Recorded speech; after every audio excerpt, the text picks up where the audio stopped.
진짜 좋아하는 진짜 그런 자, 계속할게요. 자, 유병률이 예측치에 미치는 영향. 어떤 인구 집단에서 특정한 질병의 유병률이 낮으면 그 집단에 속한 개인의 검사 결과가 양성으로 나왔다 하더라도 유형성의 가능성이 높아 정말로 그 질병을 가지고 있을 확률은 낮아집니다.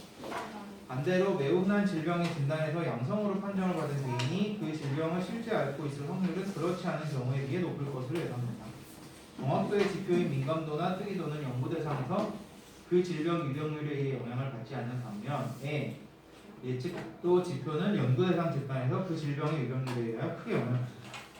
자, 무슨 얘기인지 한 개도 모르겠죠? 네. 저도 이거 무슨 얘기인지 모르겠어요.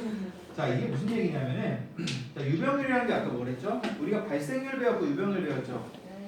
발생률은 새로 발생된 거, 유병률은 딱 그 시점에서 병이 얼마나 있느냐, 자 그건데 여기서 지금 하고자 하는 얘기가 뭐냐면은 자, 우리가 배운 게 민감도랑 특이도를 배우고 양성 예측치, 음성 예측치 네 가지 수치가 나왔잖아요.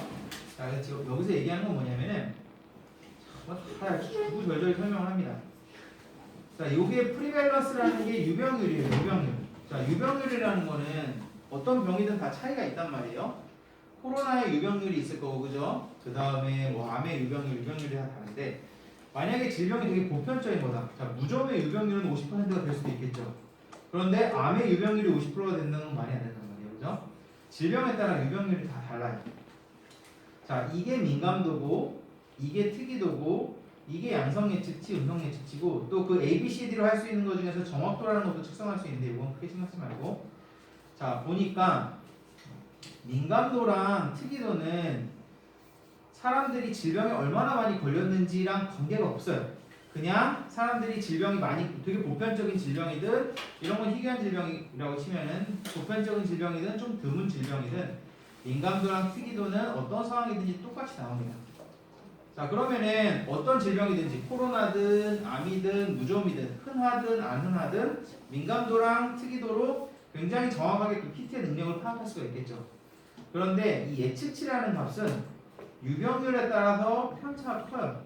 가령 양성 예측치 같은 경우는 보면은 유병률이 뚝뚝뚝뚝 떨어지는 굉장히 드문 질병 같은 경우에는 예측치가 막 떨어져요, 수치가.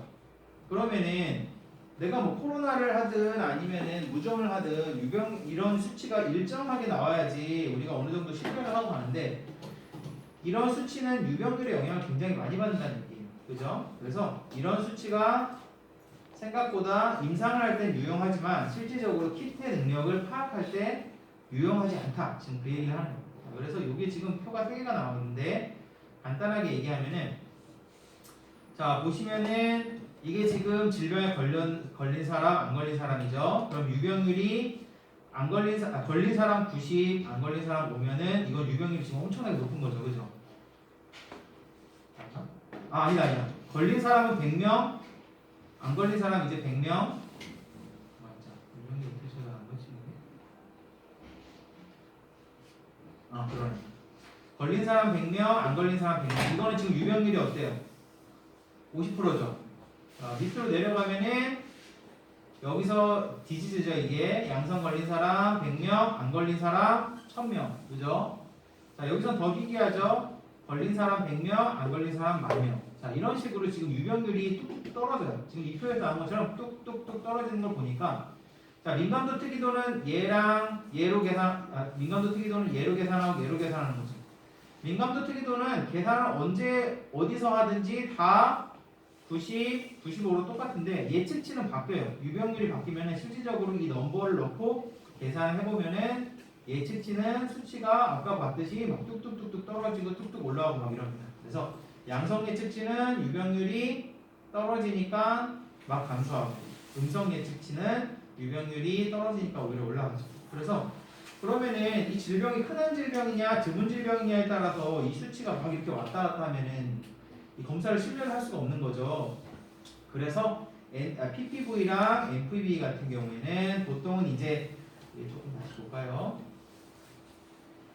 그래서 정확도의 지표인 민감도나 특이도는 연구 대상에서 유병률의 영향을 받지 않지만 예측도, 양성 예측도나 음성 예측도는 연구 대상 집단에서 그 질병이 얼마나 걸렸는가, 유병률에 의해서 영향을 받는다. 그래서 그 얘기를 하는 겁니다. 그래서 유병률은 예측치에 미치는 영향이 굉장히 크기 때문에 민감도랑 특이도를 어떻게 보면 더 정확한 수치를 사용을 한다. 지금 그 얘기를 하고 있는 거죠.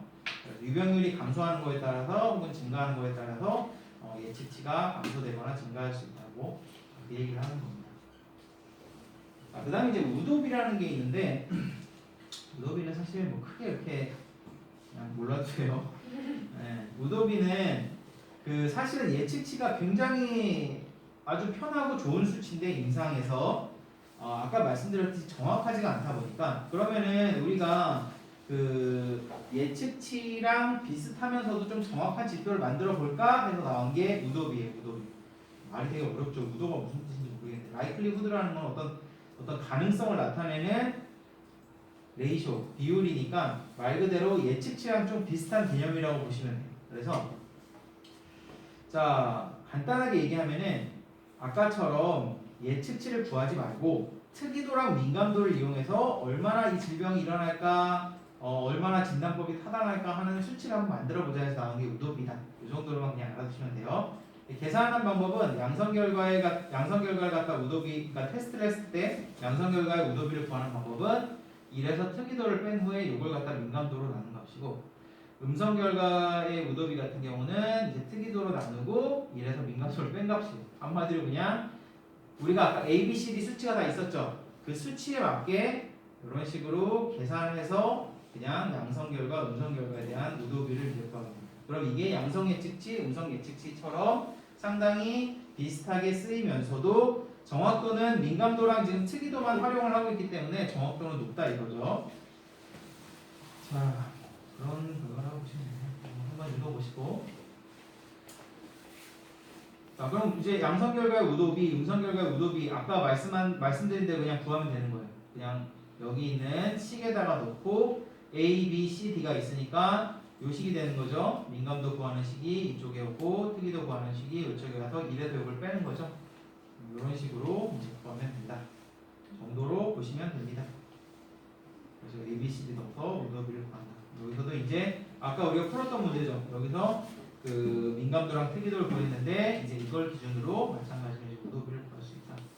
그래서 우도비의 장점은 아까 말씀드렸듯이 민감도, 특이도 굉장히 정확한 수치란 말이에요. 그래서 민감도랑 특이도를 기점으로 베이스로 하기 때문에 예측치보다는 훨씬 정확하다는 특징이 있죠. 민감도, 특이도는 아까 유병률의 영향을 받지 않았죠. 예측치는 받았는데 유병률의 영향을 받지 않기 때문에 검사성과의 표현을 안정하게 해줍니다. 검사성과의 표현. 측정치가 정상에서 더 많이 벗어날수록 질병의 가능성이 증가하는 혈청에 관한 혈청아웃치 같은 연속세상에 위치하는 검사 결과가 있습니다. 라고 합니다. 무슨 얘기인지 잘 모르겠네. 자, 그 다음에 이제 정확도가 있고 재현성이라는 게 있고 뭐 일치도라는 게 있어요. 그냥 이거 참고적으로 알아두세요.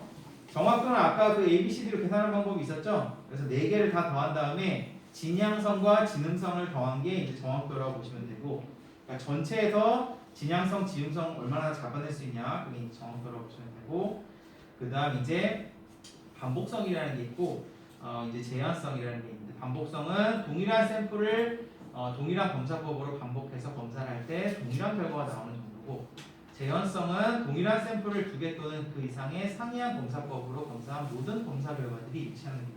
간단하게 얘기하면 여러분들이 이제 내가 그 코로나에 걸린 것 같아서 병원에 갔더니 내 코를 갖다가 막 이제 해집어갖고 샘플을 해갖고 이걸 갖다가 PCR을 돌렸어요. 그죠? 그 양성이 뜨든 음성이 뜨든 했을 거 아니에요?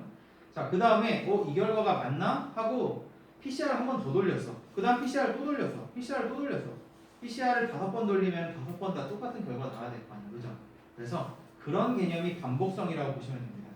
자, 재현성은 자, 내가 이제 코를 갖다가 막 이제 해집어 갖고 보시면은 상이한 검사법으로 검사한 모든 결과들. 그래서 PCR로도 해보고 그 다음에 항원으로도 해보고 신속 키트로도 해보고 했더니 다 일치했다. 그러면은 얘네들끼리 이제 재현성이 높은 거죠. 반복성은 똑같은 걸로 검사한 거라고 생각하시면 되고, 재현성은 다른 걸로 검사했을 때 그걸 갖다가 양성이나 음성을 재현하는 그런 수준이 높다 낮다 그런 걸 이제 평가하는 비율이라고 하죠. 자, 결과가 하나의 연속 최상에 위치하는 검사법의 해석. 그러니까 말이 하나같이 어려워요. 그래서 간단하게 제가 이제 설명을 드릴게요. 자, 이제 민감도랑 특이도를 갖다가 우리가 이제 조정을 하는데, 여기서 나오는 너무 어려운 말들이 신경 쓰지 마세요. 자, 민감도랑 특이도는 뭐라고 보면 되냐면은, 민감도를 올리면 특이도가 낮아지고, 특이도를 올리면 민감도가 낮아져요. 얘네들끼리는 밸런스를 잘 맞춰야 돼요. 그게 무슨 얘기냐면, 자, 민감도가 뭐라 그랬죠? 양성으로 잡아낼 수 있는 능력이란 말이에요. 그러면은 민감도가 올라가면 어떻게 돼요? 다 양성으로 잡아버린단 말이에요, 그죠? 민감도가 과도하게 올라가면 양성으로 잡아버리니까 특이도는 음성을 잡아내는 능력이잖아요. 특이도는 반대로 떨어지겠죠. 반대로 특이도가 확 올라가면 다 음성으로 잡아버리니까 민감도는 떨어진단 말이에요. 자, 그래서 민감도랑 특이도는 두 개가 서로 왔다 갔다 하면서 밸런스를 이루고 있습니다. 특이도를 너무 올려버리면은 민감도가 떨어지고, 민감도를 너무 올리면은 특이도가 떨어져 버려요. 자, 그럼 이 조절을 누가 하느냐? 키트를 개발한 사람이 이거에 대한 조절을 합니다. 다시 말해서 내가 키트를 개발했는데 민감도 90에 특이도 10짜리를 만드느니 민감도 70, 특이도 70짜리를 만드는 게 제일 좋겠죠. 그러니까 이걸 적당히 조절을 해서 민감도랑 특이도가 두 개 다 높은 그런 키트를 개발을 하게 되는 거예요. 자, 그래서 너무 얘가 양성을 너무 잘 잡아도 안 되고, 너무 음성을 너무 잘 잡아도 안 되고, 양성은 양성대로, 음성은 음성대로 적당히 잡는 애들을 찾아내는 거예요. 자, 보시면은, 자, 내가 민감도를 갖다가 1로 했다. 민감도 100%짜리 키트는 없어요. 민감도가 100이 되면 특이도는 빵이 됩니다. 요 라인에서 그저 쭉 타고 내려오는데, 민감도 100일 때는 특이도가 빵이죠. 싹 다 양성으로 잡아버리니까 특이도는 0이 되는 거예요. 반대로 특이도가 100이 되면 민감도는 빵이 돼요. 자, 그러면은 내가 특이도 100, 민감도 빵, 아니면은 뭐 특이도 빵, 민감도 100짜리 키트를 만드느니 이런 키트를 만드는 게 아니고 한 요 정도 되는 키트를 만드는 거예요. 그죠? 요 정도 되면은 민감도 70, 특이도 70. 요 정도면 되겠다. 이런 키트를 만드는 거예요. 그래서 민감도랑 특이도가 잘 적당히 조절이 돼야 되는데, 민감도와 특이도가 동시에 개선되도록 차단점을 조정하는 방법은 없다. 이게 무슨 얘기냐면은, 한마디로 얘기하면 차단점 이제 뒤에 나와요. 둘 다 민감도 특이도를 100에 가깝게 만들 수는 없다는 거예요. 하나가 100이 되면 하나는 0에 가깝게 되고, 하나가 0이 되 반대죠. 어쨌든 둘 다 적당히 높은 이 점을 찾아야 돼요. 그죠? 자, 그렇게 되는 거고, 자, 그래서 이걸 컷오프라고 합니다. 컷오프라는 게 뭐냐면은, 여러분 이제 골프 같은데 뉴스 들어보면 뭐 컷오프 탈락 뭐 이런 거 나오죠. 컷오프는 기준이에요, 기준. 골프를 칠 때 컷오프를 갖다가 이제 딱 잡고, 골프든 어떤 스포츠든 기준을 딱 잡고, 골프보다는 성적이 낫겠다. 자, 절대평가로 이제 테스트를 하는데 컷오프가 90이에요. 그러면은 90 이하는 탈락, 90 이상은 합격이라는 얘기죠. 그럼 컷오프는 90이 되는 거예요. 자, 그러면은 이 민감도 특이도를 할 때는 컷오프라는 게 있어요. 여기가 만약에 이제 컷오프인데, 컷오프를 갖다가 너무 높게 잡아버리면 특이도에 유리하고, 너무 낮게 잡아버리면 민감도에 유리하게 되는 거예요. 그래서 컷오프를 갖다가 적당한 값에 잡아야지 민감도도 높고 특이도도 높게 되는 겁니다. 자, 무슨 얘기냐면 그래서 무슨 반응 운용 특성 복소이 뭐니? 자, 무슨 얘기 하는지 모르겠어요.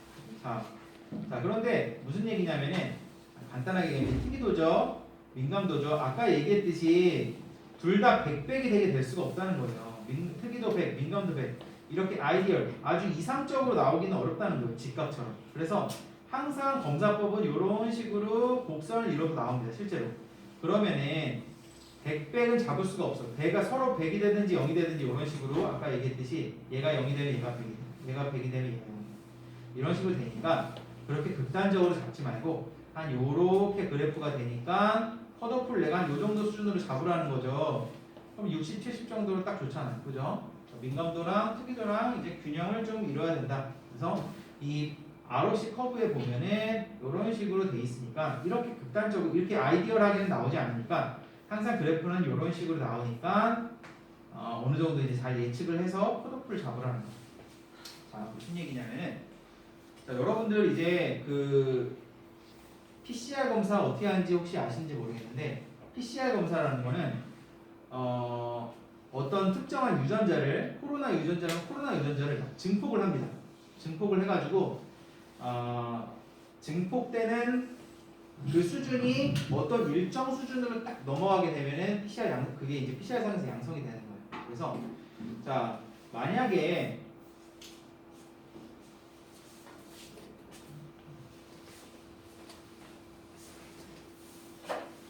자, PCR 컷오프를 만약에 PCR을 보통 한 35에서 한 40 정도로 컷오프가 잡는데 뭐 제가 실험할 때는 38 정도로 잡았어요. 38이라고 잡았다고 봅시다.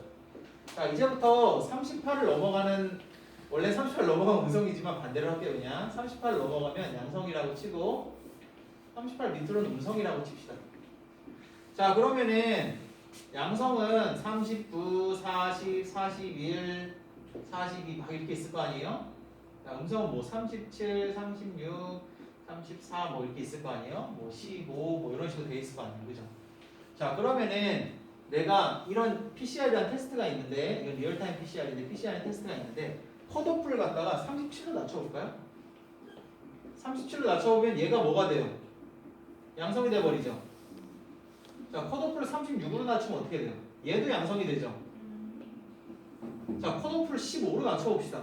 얘는 싹 다 양성이 되죠. 간단하게 얘기하면 컷오프를 지금 낮추니까 어떻게 돼요? 양성을 미친듯이 잡아버리죠. 컷오프를 낮추니까 민감도가 막 올라가는 거예요.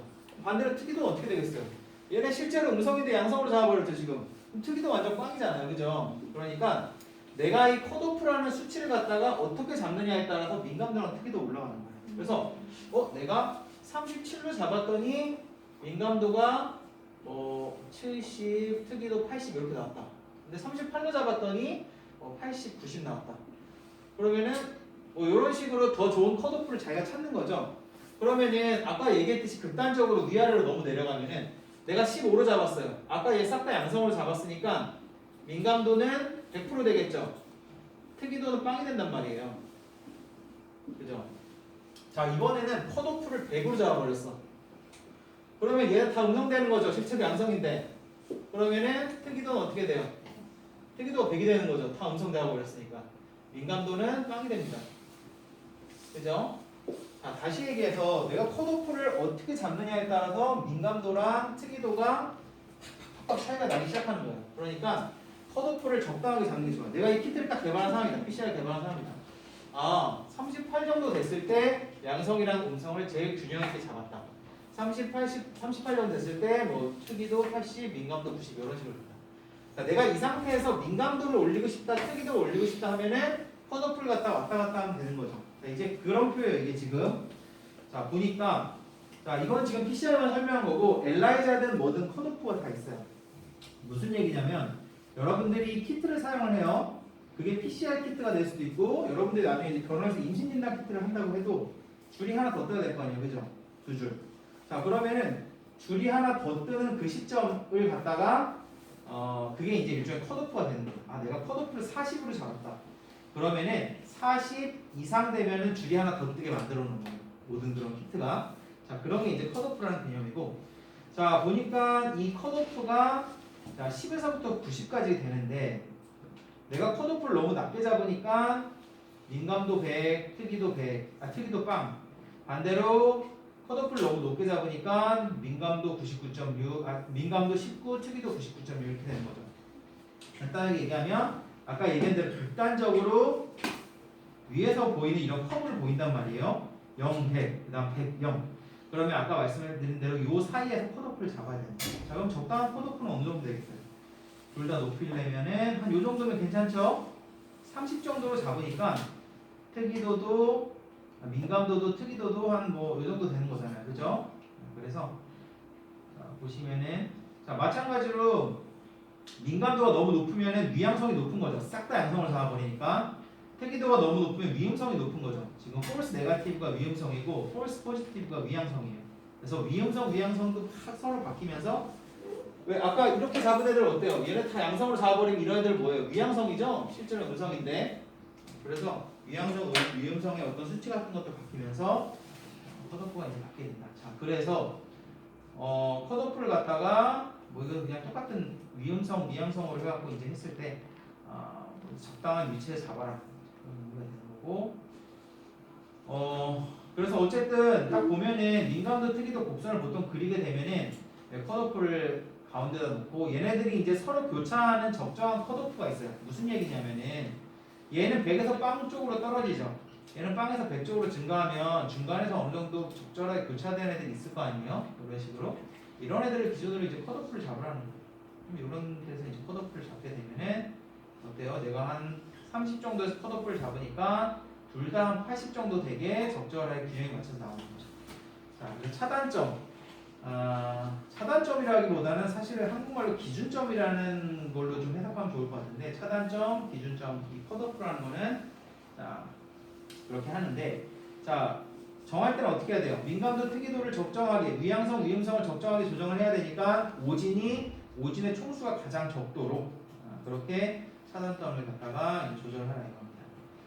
두 개의 상이한 집단에서 나타난 결과의 분포, 검사할 집단의 유병률, 위양성과 위음성 결과를 인한 비용의 피해 같은 것들을 고려하라고 하는데 이게 무슨 얘기냐면은 자, 컷오프가 여러분들 질병이 종류가 되게 많단 말이에요. 가령 무좀이라는 질병이 있고 암이라는 질병이 있다고 해요. 자, 암은 오진이 나면 어떻게 돼요? 난리 나는 거죠. 그죠? 내가 놓쳤어 암을. 그러면 암은 조기 치료가 중요한데 계속 몸에서 퍼져간단 말이에요. 자, 무좀을 내가 오진을 했어. 그럴 수 있죠.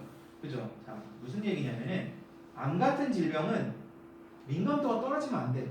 일단은 조금 오진이 나더라도 양성을 잘 잡아줘야 돼. 그죠? 왜 음성을 놓치면 안 되니까 절대로 그런 질병이 있는 반면에 무좀같이 굉장히 흔하고 뭐 그런 질병 같은 경우는 오히려 다 양성으로 잡아버리면 안 돼요. 차라리 얘는 음성을 잘 잡는 게 나아. 그죠?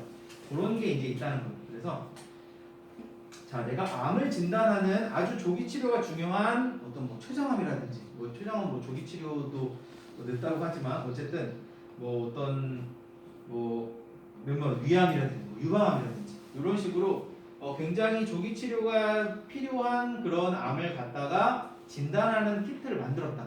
그럼 얘는 어떻게 만들어야 돼? 민감도를 올려야 되는 거예요. 그죠? 그래서 자, 차단점이 이런 식으로 있다고 보면은 나는 79, 77이 이상적으로 제일 좋겠지만 여기를 택한다는 거죠. 86에 49. 그죠? 내가 특이도를 좀 손해보는 한이 있더라도 민감도를 올린다는 거예요. 100, 0은 너무 극단적이고 그죠? 90, 85 너무 극단적이니까 그래 내가 조금 민감도를 손해보는 한이 특이도를 좀 손해보는 한이 있더라도 오진이 생기겠지만 위음성의 오진이 생기겠지만 일단은 양성을 잡는 게 중요하다 얘는. 그래서 86까지 올린다는 거예요. 자, 반대로 무좀 같은 아주 흔한 질병 그런 질병은 어떻게 되겠어요? 그쵸, 낮춥니다. 이걸 낮춰가지고 차단점을 낮추는 거죠. 40으로. 자, 그렇게 되면은 내가 양성을 잘 잡아내지 못하지만 음성을 그냥 잘 잡아내야겠다.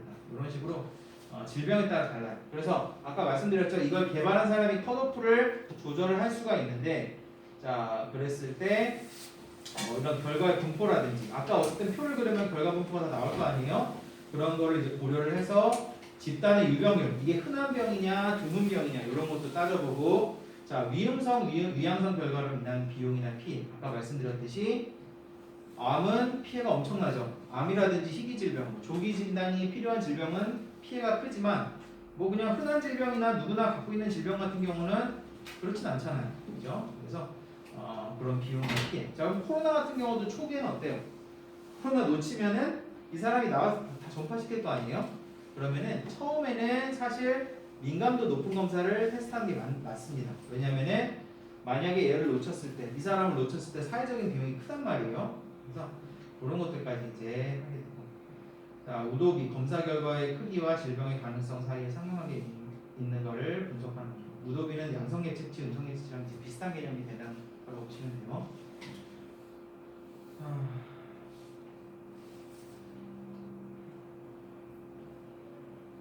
자, 민감도가 높은 검사법은 검사가 음성일 때 결과가 유용하고 특이도가 높은 검사법은 검사가 양성일 때 가장 유용하다. 자, 그래서 이게 무슨 얘기냐면은 민감도가 높은 검사가 있어요. 그러면 얘는 양성을 잘 잡는 거죠. 근데 얘가 음성이 나왔어. 얘 양성 엄청 잘 잡는데 음성이 나왔네? 그럼 그 음성은 어떤 음성이에요? 진정한 음성일 확률이 높죠. 얘는 닥치고 그냥 다 양성으로 잡는 애인데 딱 음성을 잡았으면 얘는 진짜 음성이니까 음성으로 잡혔나 보다. 그죠? 그런 식으로 잡는 거예요. 다시 말해서 이 표상에서 보면은 자 내가 컷오프를 갖다가 10으로 해놨어요. 자 그럼 얘는 닥치고 다 이제 2% 빼고는 다 양성을 잡을 거 아니에요. 그죠? 근데 아주 극소수 애들은 음성으로 잡히겠죠. 진짜 음성인 애들. 그죠? 진짜 수치가 너무너무 낮은 애들은 음성으로 잡힌단 말이에요. 그래서 만약에 아주 민감도가 높은 검사법으로 검사를 했는데 결과 음성이 낮다. 그러면은 그 음성은 아주 신뢰도가 높습니다. 다시 말해서 내가 암을 진단한다고 해서 민감도가 아주 높은 방법을 갖다 개발을 했는데 얘가 음성이 나왔다. 그러면 얘는 그 높은 민감도를 뚫고 음성이 나온 거잖아요. 그래서 음성일 때 가장 유용해요. 그래서 이거를 외국에서는 어떻게 외우냐면은 실제로 외국의 교재에 이렇게 써있는데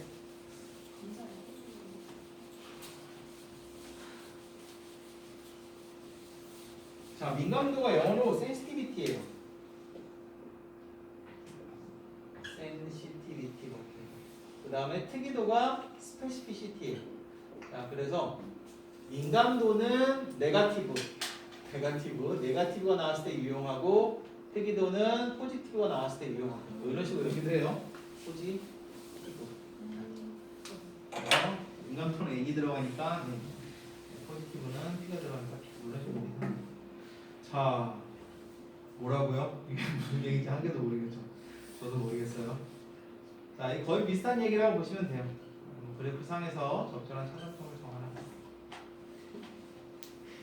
자, 근데 이 진단검사병을 평가할 때 좀 문제가 있는 부분이 뭐냐면은 금표준이라고 나오죠. 아까 말씀드린 골든 스탠다드.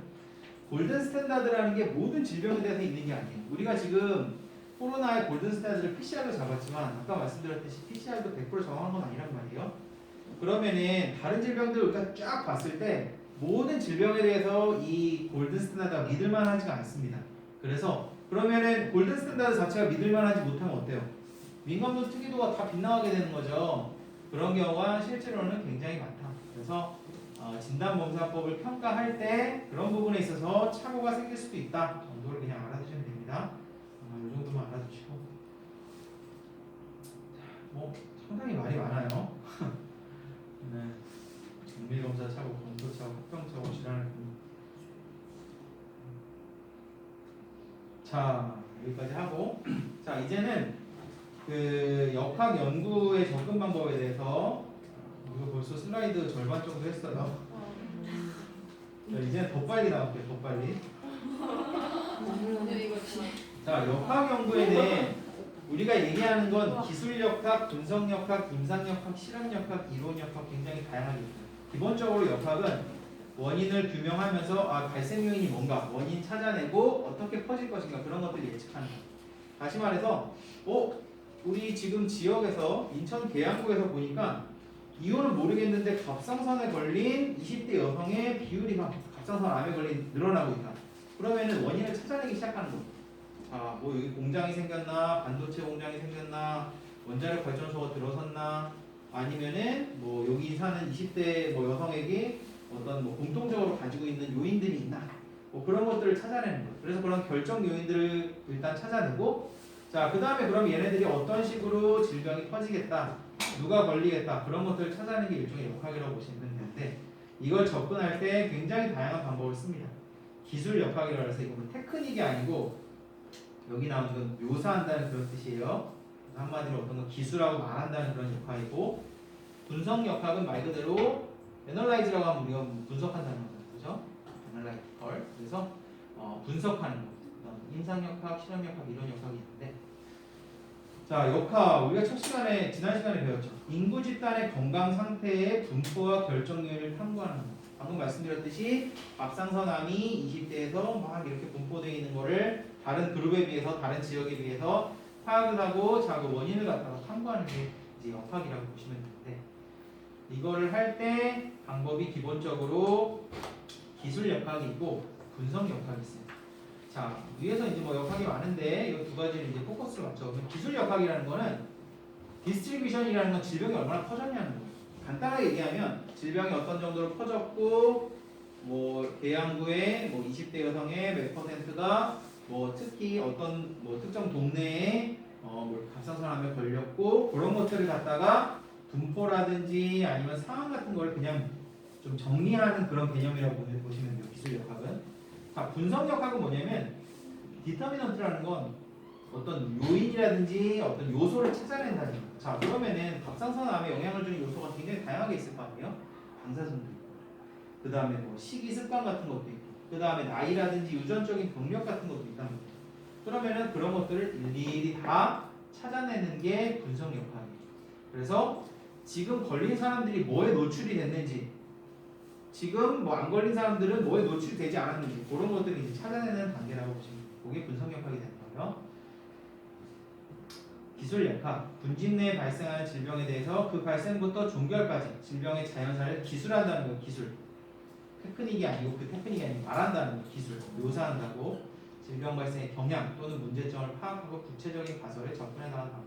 마찬가지로 이것도 가설을 세워가지고 이제 그 질병이랑 어떤 관련성이 있는지 같은 걸 찾아내는 그런 부분이라고 보시면 되고, 어떤 한 시점에서 발생한 질병 현상에 대해서 인구 집단을 대상으로 사람, 장소, 시간과 관련 지역, 질병 공포의 특성을 파악하는 연구 방법으로 모든 현상을 기술한대. 기술에서 뭐 누가 그랬나, 어디서 그랬나, 언제 그랬나, 뭐가 그랬나 이런 것들을 파악하는 방법이라고 보시면 됩니다. 자, 그래서 분진 내 건강 수준과 질병 양상, 아까 말씀드린 유병률이나 발생률 같은 것들을 기준으로 어떻게 변동이 되는지, 다른 지역은 어떤지, 뭐 연령대가 어떤 연령에서 많이 발생하고 이런 것들을 분석하는 부분이라고 보시면 돼요. 자, 그래서 보니까 낙동강, 성진강, 영산강 주민 보니까 간흡충 감염자가 제일 많다. 그러면은 뭐 한강도 있고 아니면은 뭐 바닷가 사는 사람들도 있고 내륙지방 사는 사람들도 있는데 여기 있는 사람들이 간흡충에 감염된 사람들이 많다. 그래서 이런 식으로 이제 가설을 세우는 거죠. 민물고기를 날로 먹는 습관 때문에 이러한 질병이 많이 발생될 것이다. 추측을 하고 이런 것들이 이제 맞는지 확인을 해나가는 과정이라고 보시면 되고, 비슷한 거라고 보시면 되고, 찌찌가무시라고 그 가을철에 이제 유행하는 진드기성 질병이 있어요.